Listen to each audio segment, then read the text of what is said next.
Welcome. Welcome. Oh my living God. That's a lot of people. We love you! Woo! So I think everyone was as surprised as I was this morning when they showed us Last of Us 2. So I think the first thing we should do is we should watch the trailer again and let's do it. All right, let's see it. This place is packed. It's crazy. I think they've got it here somewhere. Thank you. So do I, right? So, watching how are ourselves you on TV? guys? I mean, we can pantomime it, but I don't know if it'll be as good. Let's just act it out, Troy. Let's do it. What are we doing? Oh. Are we talking about how we were backstage? I'm sorry? Were we talking about how we were backstage? Yeah, I mean, I believe we were talking about this. Two words. First word sounds like... Yeah, exactly. All right, I'm going to hold my Wait, phone did you on ask my a head. question, or are we going to watch the... I thought we were going to watch the trailer. Okay, I okay, Are we going to got watch it. the trailer? Do, but It's going this great. is going to be firing over. So Here we go.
I walk through the valley of the shadow of death, and I fear no evil because I'm blind to it all. In my mind, my gun, they comfort me, because I know I'll kill my enemies when they come. Surely goodness and mercy will follow me all the days of my life, and I will dwell on this earth forevermore. Said I walk beside the still waters and they restore my soul, but I can't walk on the path of the right because I'm wrong.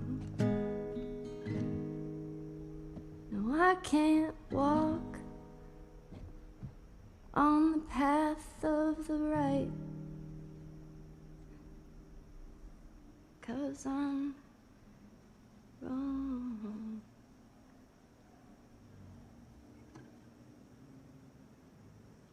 What are you doing, kiddo? You really gonna go through with this?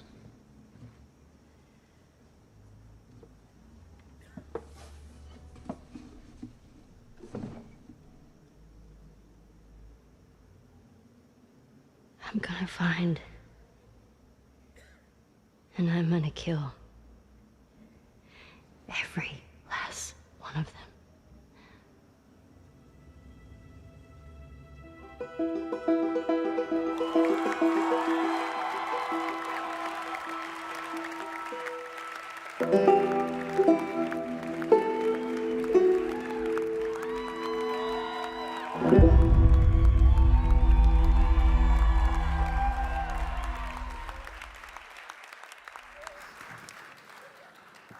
Holy God.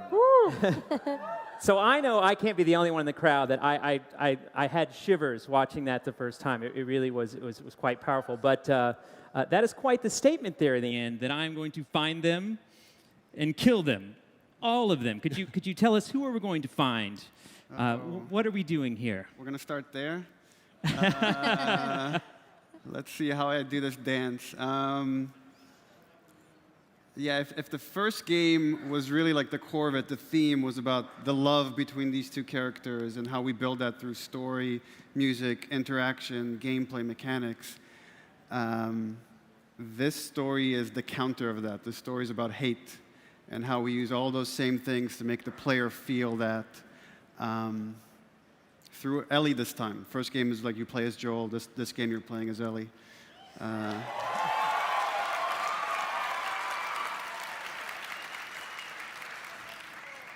And that is all I'm going to say about that. I kind of figured, but I knew I needed to ask. So, for you two, I mean, I know from playing the first game, it was a powerful experience, and the characters are just, I mean, they're in a good way taxing to play. The world is always heavy on you. How does it feel to be back as I mean, Joel and Ellie are two amazing characters. What's it like to bring them back to life? It's so good. Yeah. It's just, I think when we were shooting the trailer, it's amazing how fast we jump back into it. And I knew I missed playing her, but I didn't realize how much. And I think we've also been waiting for this day since the day we wrapped the first game. And I'm so glad it's here. Sorry. Oh, Ellie. I'm so glad it's here. It was, today's been incredibly emotional for all of us, and I know that this is a day of celebration for everybody at Naughty Dog, because this has been just tireless work for everybody, and all of us have been trying to keep it under wraps, but it's exactly what Ashley said. We kept asking, when are we going to do this? When are we going to come back? What's the story? And I remember the first time that Neil actually sat down and kind of said, okay, here's what I'm thinking. And we were at the BAFTAs. We were standing outside of a bar in London. And I was just, it was so weird to hear about this thing actually maybe being real. And that's one level of it. And then okay, we're going to go in, we're going to shoot the trailer, and that's another level of it. And the first time that we walked back on stage, and it wasn't Ashley there anymore, and it wasn't Troy, but it was Joel walking down that hall and finding Ellie. It was overwhelming. And I'm not using a platitude. It literally was overwhelming to be in those shoes again. And I don't think that I'm Joel, or that Joel is me, Ellie isn't Ashley, Ashley isn't Ellie. These are two real people to us. These are flesh and blood characters that every once in a while they're kind enough to just let us see the world through their eyes. And to be able to see the world again, and specifically that world again through Joel's eyes, was, my heart could barely hold it. And today, sitting in the crowd with you guys and experiencing it for the first time here, we were in tears, and there's nothing that made it feel more worth it. All the lies that we've had to tell over the last 2.5 years. Oh man, I lied so much. Lied so much. But when we heard your applause, when you saw that Firefly logo, and when you saw Ellie, and you heard her voice, and you heard Joel's voice, we can't thank you guys enough, because that made every second that we've had to wait worth it. So thank you.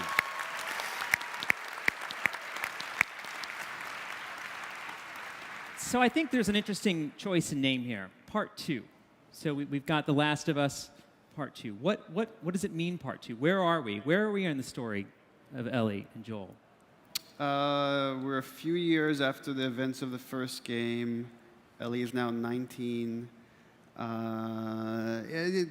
So much thought went into this, and I know there's a lot of people that feel this trepidation about coming back to these characters and revisiting what that ending means, and worrying whether that's going to spoil the first game. And you have to understand, we feel all those things as well. Like, no one loves these characters more than we do, and we would not do this if we didn't feel like we had the right idea.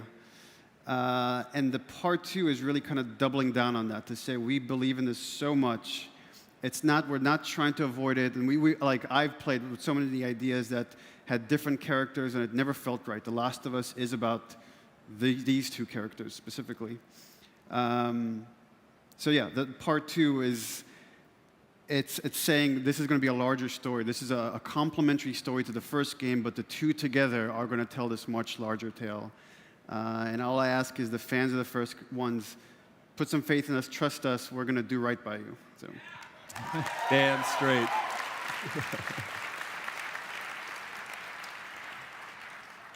You know, I feel that Naughty Dog is always pushed the envelope on how characters and narrative are developed and a part of game and just so integral to the experience and define everything you do in the games. I mean, you three, I mean, it's funny, you're like old friends when you get together. And so it's like, can you tell us all about like working together to create and bring these characters to life when you're on the soundstage, when you're bringing it out?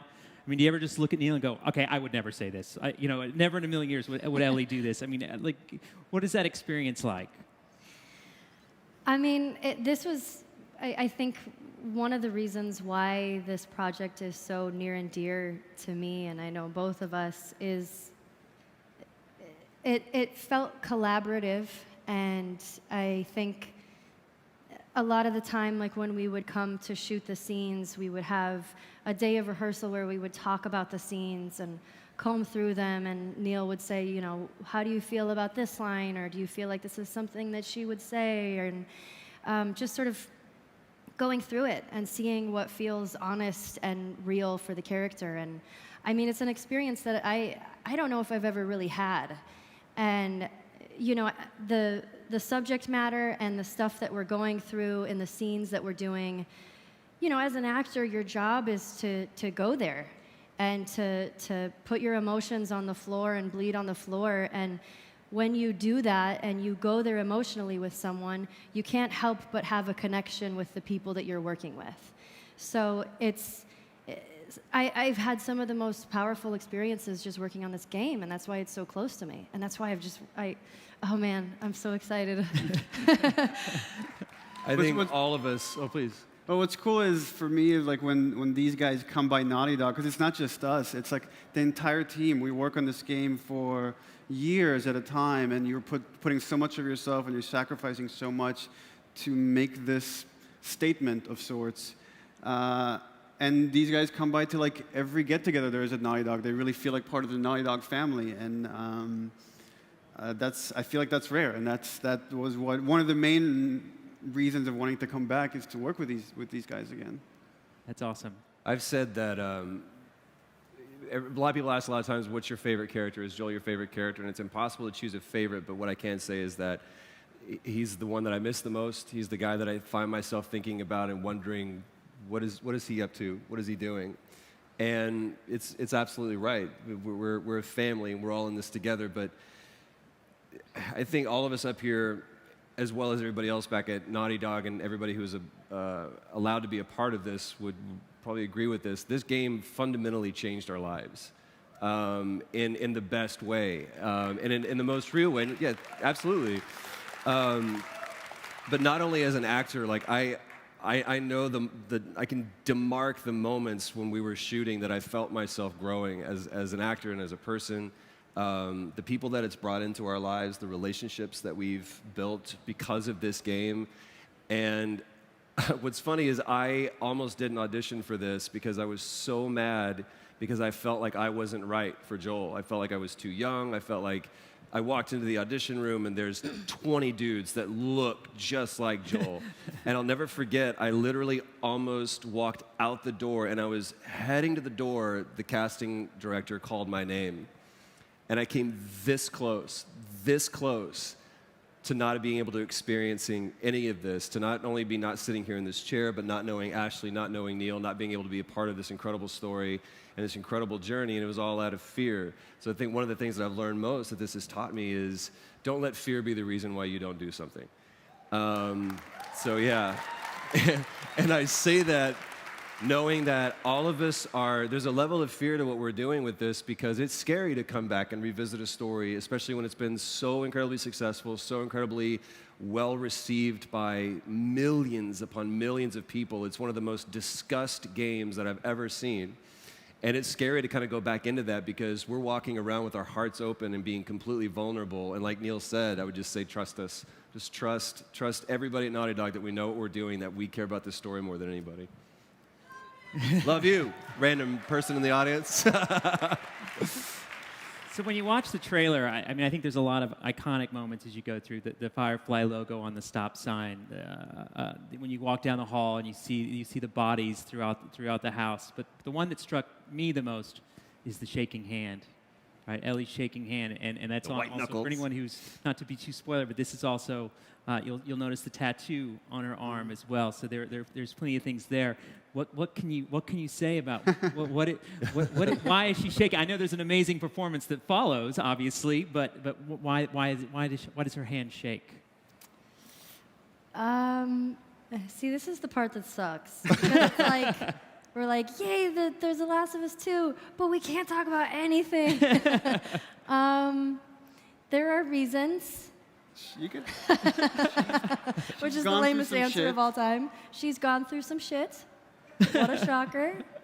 I feel like you need to answer this question. I need to answer I feel like I'll get into trouble. Well, I'll save you from having All to right, answer that one. How about that? So, and then you go on to the performance, and that is you actually sing through the valley there in that. Oh. It's Yeah. amazing, by the way. Fantastic. Great work. job. Thanks. I know there has to be more than just, hey, so I wrote this song I want you to do. I've got this in here. Tell me about what that happens when you kind of find out you need to sing. I remember we were talking. I sent you that scene, I think, like 2 years ago. Yeah, he sent me this scene a couple years ago, and then he sent me that song, which is by, what is his name? Sean James. Yeah. And he's like, yeah, I want you to sing it. And I was like, I'm so sorry, what did you just say? And, but, you know, I think there's a lot of history with Joel and Ellie and sort of, you know, music and I'm trying to think of You're treading so carefully right now. I know. It's amazing. It's I was definitely very scared to do it. I'll say that. But I think I wanted to make sure that it made sense for Ellie, and I think it did, and I think it's a cool little moment, and we'll see. Yeah, so this scene we started working on about 2 years ago. So I asked Ashley, I'm like, okay, here's a song I want to do. I think it'll be cool. Can you send me a scratch track? We just want to cut something together just to see if it works. So she sends me this simple recording she just threw together, and it's so, like, beautiful. In fact, when we listened to it, we're like, it's actually a little too good.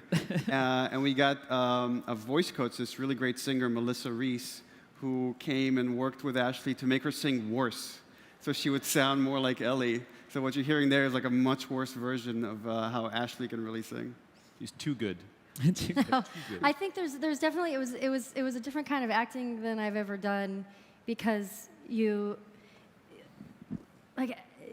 sort of try to find a way that a character talks, but we don't really get the opportunity to figure out like how a character would sing. And Melissa was so great with that, sort of figuring out sort of the roughness and the edges of some of the notes, and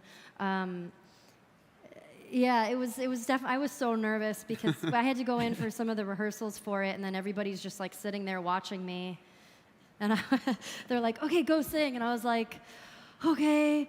I walk through, and then I'm like playing with my clothes. And I was like, "This is so embarrassing," but we found it. We figured it out and sort of found the way that Ellie sings, and yeah. That's great. Well, I got a little insider info that this is a new set of performance capture that you guys are using for this game. I mean, that you've taken it kind of to the next step. We even have a little bit of a video to show how this performance has gone forward. I guess, yeah, I'll set this up. So a lot of games, and we do this sometimes, we do digital doubles where you cast an actor and you're trying to make it look as close to the actor as you can. Ashley doesn't look like Ellie, Troy doesn't look like Joel, so we had to come up with this different process. So what we did is actually we created digital doubles of them while our artists create a whole new kind of sculpt, a next-gen sculpt of Joel and Ellie. And what you're going to see in this video is like a digital double of Ashley with Ellie's texture, so she's going to be very freckled. And then you're going to see it kind of transform and morph into Ellie. So what we're trying to do is take the performance from the digital double and transpose it onto Ellie. So we could play that. So pretty.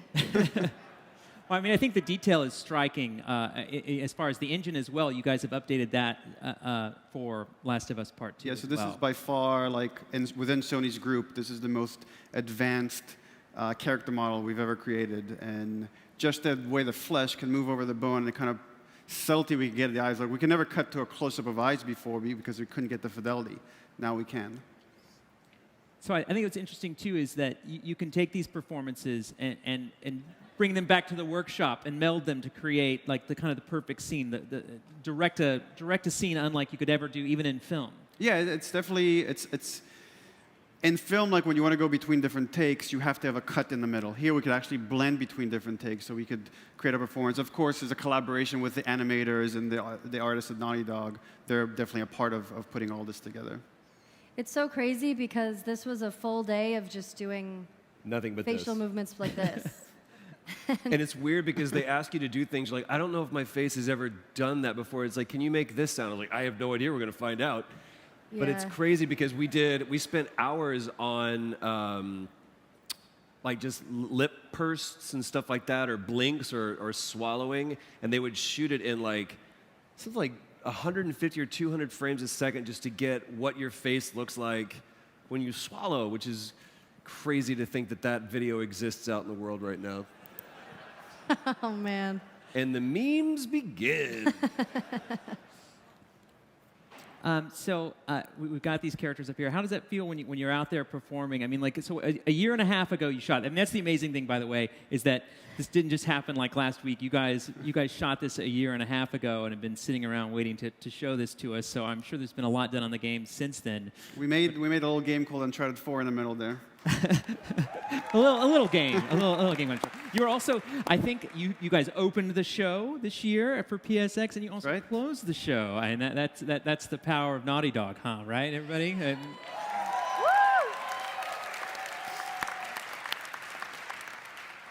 But just real quick, I'll say there was a big discussion within Naughty Dog and Sony about where should we show this Last of Us 2 trailer. Some people were saying we should wait until E3. E3's bigger. But we're such fans of PSX and being here with the fans and sharing it with you guys that this was the venue for it. There was no other option.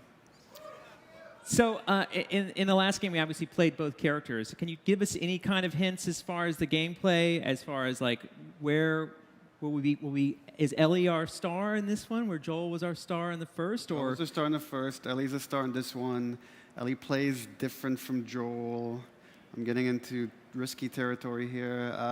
Some things are evolutions, some things are reinventions, but there'll be a gameplay reveal down the road. So Yeah, I'm certain. So as far as playing these characters again, when you find out the story, when you sit down, I assume you guys go out to dinner, sit down, and you hear the story. What is it like to find? Because I mean, you're probably sitting around going, I don't know where these characters are going until you kind of hear the story. What is that like?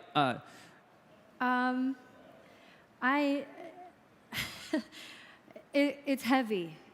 It's heavy. I think, I know we're saying it over and over again, but there is such an attachment to these characters in this story and everybody at Naughty Dog, and there was, you know, it was like a cocktail of emotions of just being excited to get back into it.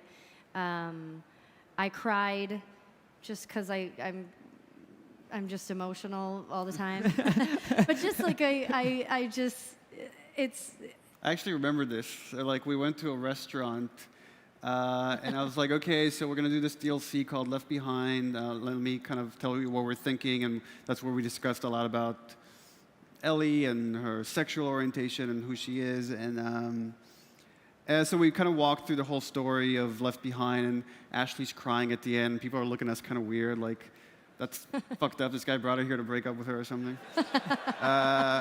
And then I'm like, well, I have one more story I want to pitch you. It's still early, we're working on it. And I walked her through the story of part 2.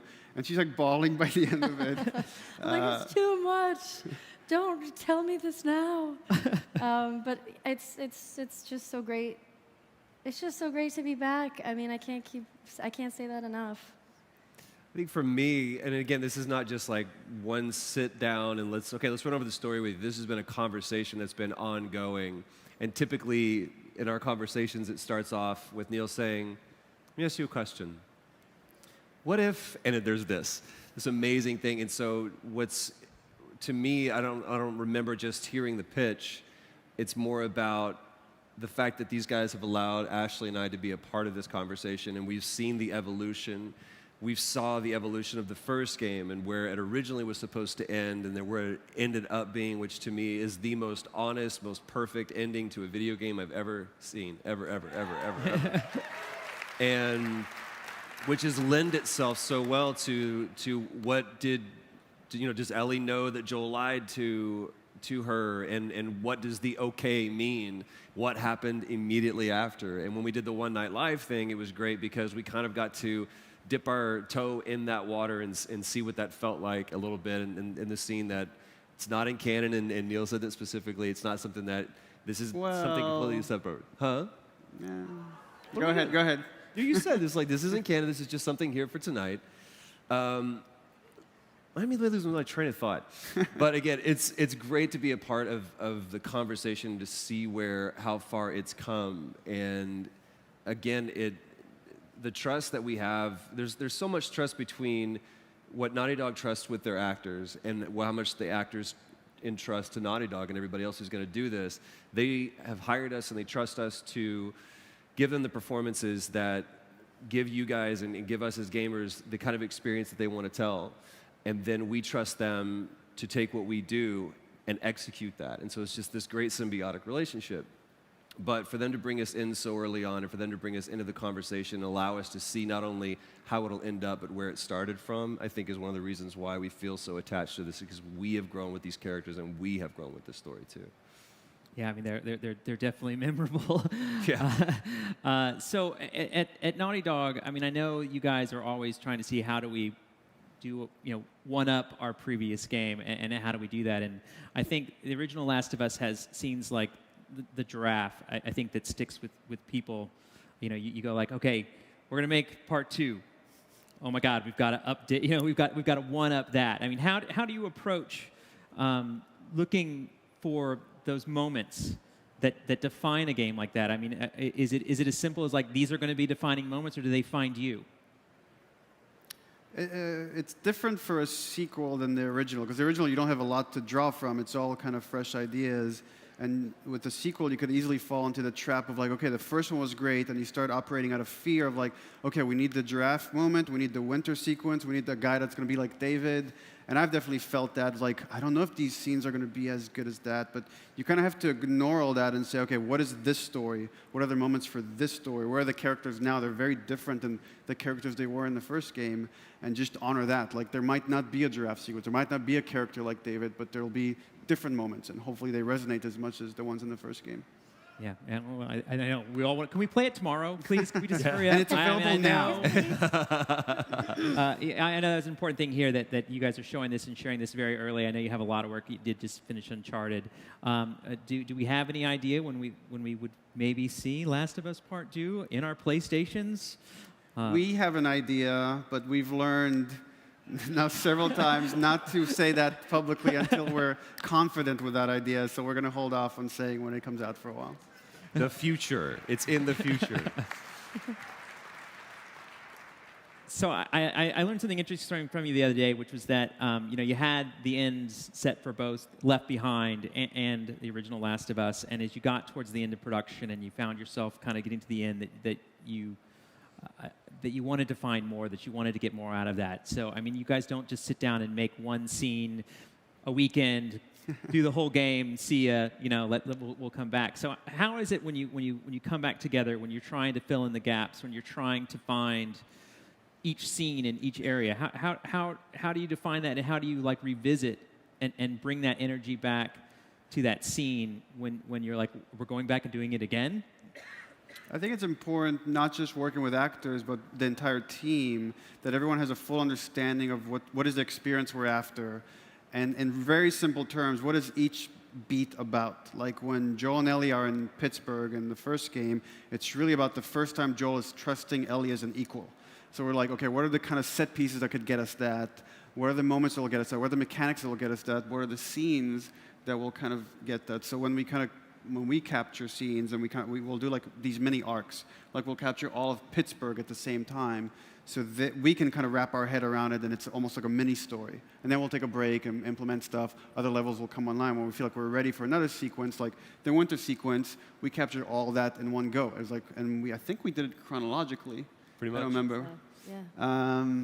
But that's what helps us kind of just like compartmentalize each one of these aspects, and then they slot in. As long as your plan is good and you thought things through, then they can slot in pretty easily with minor adjustments as you're trying to fit it all together.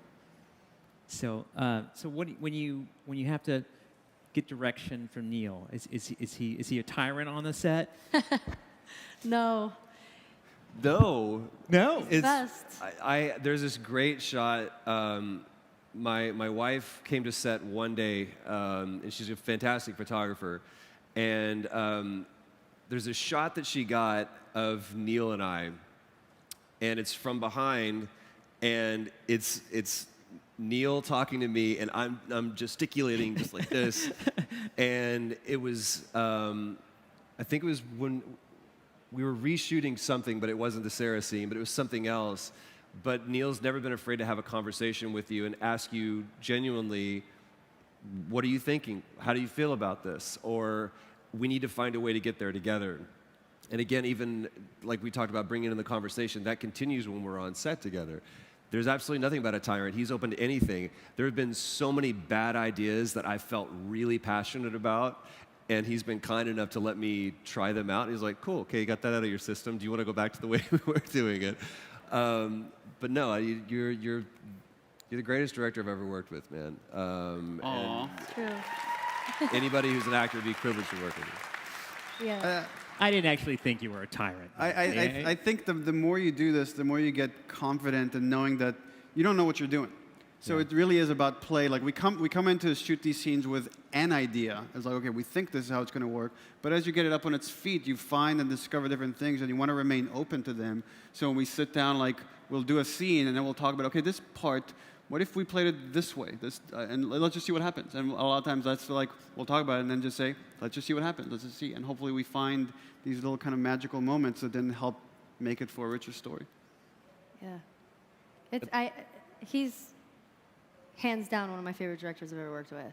I think because it's just an open. It's so fun. It's so fun working with you.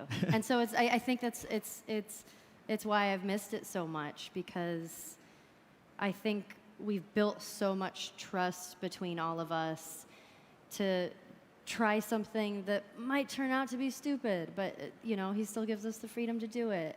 And most of the time he knows. Like he'll come over and be like, I know exactly what this is missing. He won't say it, but he'll be like, try this. And then you're like, oh my God, yes. You think I know. I don't know. You know. I think about like the ranch house scene. I love talking about that one where Joel finds Ellie up in the room reading the diary. He's like, is this what little girls, is this what their problems were? And we worked on that scene for hours. Like on a TV or film set, you've got a day to make, you've got to go, you have to shoot fast, and you don't really have a lot of time to spend time workshopping it. You need to come prepared, be camera ready, and shoot that scene. But the fact that there was such a freedom to be able to explore and discuss and have contention there, and all of us were feeling like it's good, but it's not perfect, it's not right. And I'll never forget, I asked Neil, I was like, can I just take 5 minutes? He goes, take 10. And I went up to the back of the soundstage and just kind of sat down. And Ashley and I were not frustrated with each other. We were frustrated about the scene because we felt like we weren't really connecting on it, that we were executing the lines and we were doing the scene justice, but it wasn't perfect. And we came back and something happened. And it's when Ashley stood up, and I wasn't looking at her. I was looking away, and she said, everybody that I've cared about has left me, everybody. And she saw that I wasn't looking at her, and she just shoved me, everyone fucking except for you. And the scene took off.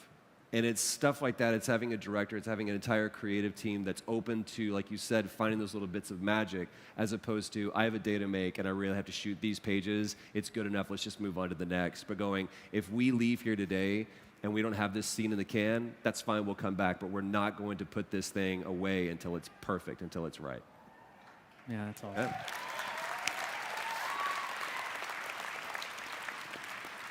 So as you said at the beginning, you know, it's a story about the performances, the game, the gameplay, and also the music. Can you tell us anything about the music? Do we have Gustavo returning?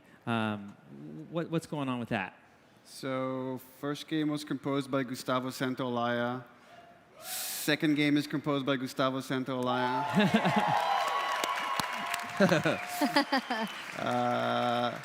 He's really amazing. He's like a good friend of mine at this point.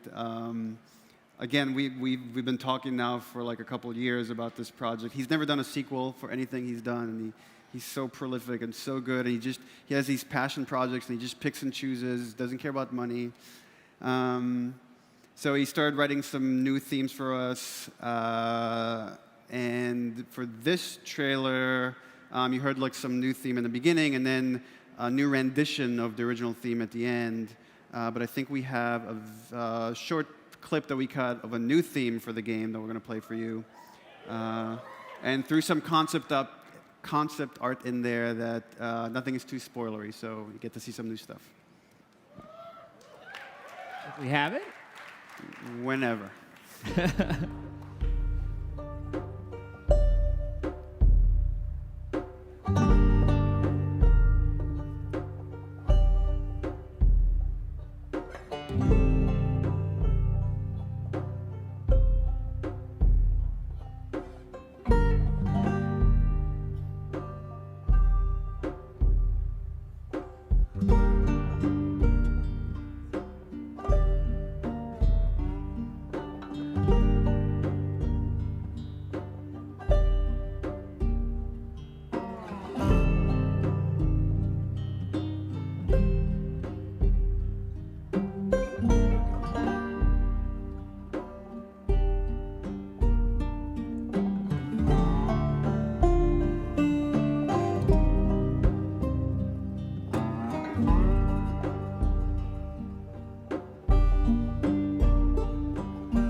I think it's one of the things that I've had the luck of. I mean, I met Naughty Dog a long time ago, and one of the things that they've had from the very beginning. What, we're 25 years? You're now 12 years with Naughty Dog.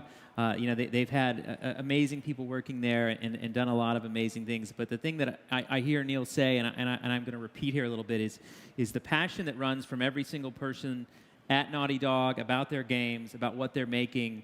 And as you can see here from the performers, that same vein runs through those, and I think it shows in the game. And I think that's why everyone loved the original game. And I think that you can already see that passion flowing into this year-and-a-half-old sneak peek into what we have to come for Last of Us 2. I want to thank you guys so much for taking the time to talk about the game today. I would have loved to have gotten more about the gameplay from you. I know that's the secret, but I mean, you want the Game Informer cover? Exactly. But I think my last question for you would be like, thus far in the journey, when you go here and you revisit and you talk about this again, I mean, do you think The Last of Us can exist without Joel and Ellie? I mean, are they The Last of Us? I mean, what is your interpretation of what we've seen and understood so far about the game in the series? Don't look at me. It's so much. They're the heart of it. I don't see it without them. That's all I can really say. It's like they're right. Obviously, we have the infected, and there's the world, and there's all these different factions and how they're trying to eco-survival in this world. But at its core, it's about human relationships, and this being the most important one in the story. So it is what it is. Thank you very much. I mean, we're a little early finishing up, but I think we've definitely explored The Last of Us Part 2. Thank you so much. I appreciate it. Thank you for your time. Our pleasure, man. Thank you. Thank you, guys. Wow. You guys. Thanks, guys. That was great. I'm dangling.